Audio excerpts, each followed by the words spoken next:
బంగారానికి సంబంధించిన అంశం గురించి మీతో మాట్లాడే ప్రయత్నం మేము ఈసారి చేసాం.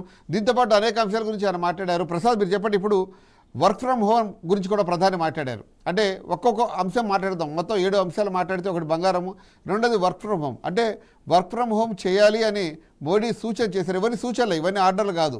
ఆర్డర్లు వేరు, సూచనలు వేరు. కానీ ఇవన్నీ వీటన్నిటి వెనక ఏదో ఒక ప్రత్యేకమైన కారణం ఉంటుంది. లేకపోతే మోడీ లాంటి వ్యక్తి ఈ అంశాల గురించి ఈరోజు అలర్ట్ చేయరు అనేది సమాజం అనుకుంటుంది, మీలాంటి నాలాంటి వాళ్ళు అనుకుంటున్నారు.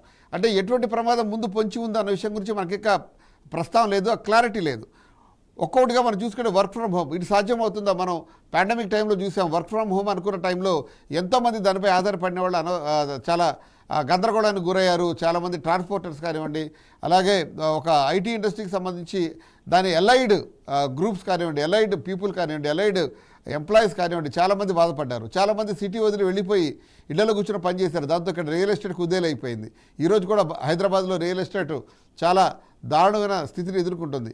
ఈ నేపథ్యంలో వర్క్ ఫ్రమ్ హోమ్ అనేది సాధ్యం అవుతుందా? మేబీ ఈరోజు సూచన కావచ్చు, రేపు అది ఆర్డర్ కావచ్చు, లేదు ఆ తర్వాత అది కంపల్సరీ కావచ్చు. ఎలా చూస్తారు ఈ విషయాన్ని మీరు? కరీం గారు, మీరు చెప్తున్న మాటలు లేదా ఇంతకుముందు బీఆర్ఎస్ ప్రతినిధి చేసినటువంటి మాటలను చూస్తా ఉంటే ఏమర్థమైతా ఉందంటే, మీరు ఏదో బాగా ప్రజల్ని రెచ్చగొట్టాలి, ప్రజలు ఏదో గందరగోళం సృష్టించాలి, ప్రజలకు మధ్యన ఏదో చేయాలనేటువంటి ఒక తపన కనబడతా ఉంది. అది కరెక్ట్ కాదండి.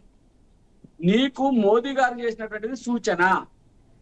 ఇందాక మిత్రుడు మాట్లాడి మోదీ దిగిపోవాలి, మోదీ దిగిపోతే కేసీఆర్ ఎక్కుతారా అండి ప్రధానిగా? ఇప్పుడు ఏం చెప్పాలనుకుంటున్నాడు ఆయన? మోదీ దిగిపోవాలా? మోదీ దిగిపోతాడు, ఎవరు ఎక్కుతారు? ఈ బీఆర్ఎస్ పార్టీ ఏమి రాజ్యం వెళ్ళదు కదా. అంటే ఇక్కడనే అర్థమైతా ఉంది బీఆర్ఎస్ కాంగ్రెస్ కుట్ర పన్నుతా ఉన్నాయి, ఒకటైతా ఉన్నాయి అన్నది. నేను ఒకటే చెప్తాను, మోదీ గారు ఒక ఇంటి పెద్దలాగా మా ఇంట్లో ఖర్చులు పెరుగుతా ఉన్నాయి, ఆదాయం తగ్గేటువంటి అవకాశం ఉన్నప్పుడు ఖర్చులు తగ్గించుకోమని చెప్తాం. అలా పెద్ద తప్పేముంది? అంతకుముందు ఇందిరాగాంధీ చెప్పింది, అంతకుముందు చైనా వారప్పుడు అప్పటి ప్రధాని అయితే ఒక పూట భోజనం మానేయండి వారంలో అని చెప్పారు. అంత మాత్రాన దేశం దివాలా తీసినట్టు, ప్రధానమంత్రి ఇబ్బందులు పడ్డట్టు మొత్తం రాజీనామా చేయాలని కాదు కదా.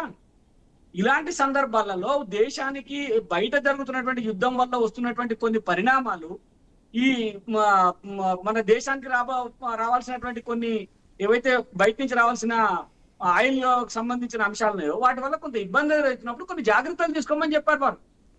ఇక్కడ ఆదేశాలు జారీ చేయలేదు, జీవోలు జారీ చేయలేదు. ప్రజలకు ఒక విన్నపం చేశారు, ప్రజలు వింటారు, ఆయన మాట వింటే ప్రజలు దాన్ని నమ్ముతారు. మాలాంటి వాళ్ళు ఓకే, మేము మోదీ గారు చెప్పింది కాబట్టి వింటాం. వినము, తొక్కకు అనేటోడు తింటా అంటే తినమంటాం. నాకేం ఇబ్బంది? వద్దురా బాబు తొక్కకని చెప్తాం. లేనే తొక్కుడు కాదు, నేను దాన్ని తింటా అంటే తినమంటాం. ఏమి ఇబ్బంది ఏం లేదు, తినేటోడు తింటాడు. తొక్కకు రాదు, మంచిది కాదు, అశుద్ధం అని చెప్తాం. అంతే తప్ప దాన్ని ఏం జీవోలు జారీ చేయలేదు. ఇంకొకటి, ఈ చిన్న అంశాన్ని పట్టుకొని మొత్తం దేశం దివాలా తీసింది, ఆగమైపోయింది, ఆర్థిక వ్యవస్థ కుప్పగూలింది. ఎవరండి ఈ మాటలన్నీ మాట్లాడుతూ ఉన్నది?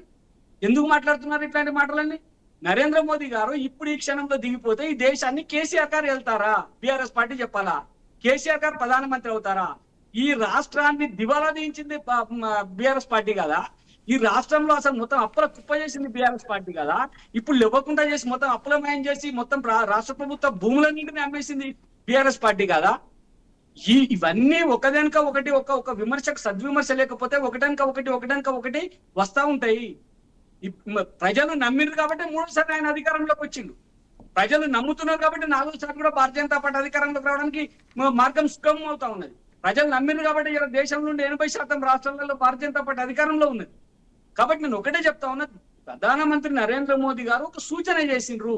దేశానికి రాబోయేటువంటి విపత్కర పరిస్థితులు కొన్ని కనబడతా ఉన్నాయి, యుద్ధం వల్ల కొన్ని ఇబ్బందులు ఎదురవుతున్నాయి. కాబట్టి బయట దేశాల నుంచి ఏవైతే మనం దిగుమతులు చేసుకుంటున్నామో వాటిని కొద్దిగా తగ్గిద్దాం, విదేశీ వస్తువులను కొద్దిగా తగ్గిద్దాము, స్వదేశీ వస్తువుల్ని మనం పెంచుకుందాం అని చెప్పి సూచన చేస్తే దాన్ని పాజిటివ్ గా తీసుకోవాల్సింది పోయి రకరకాల విమర్శలు.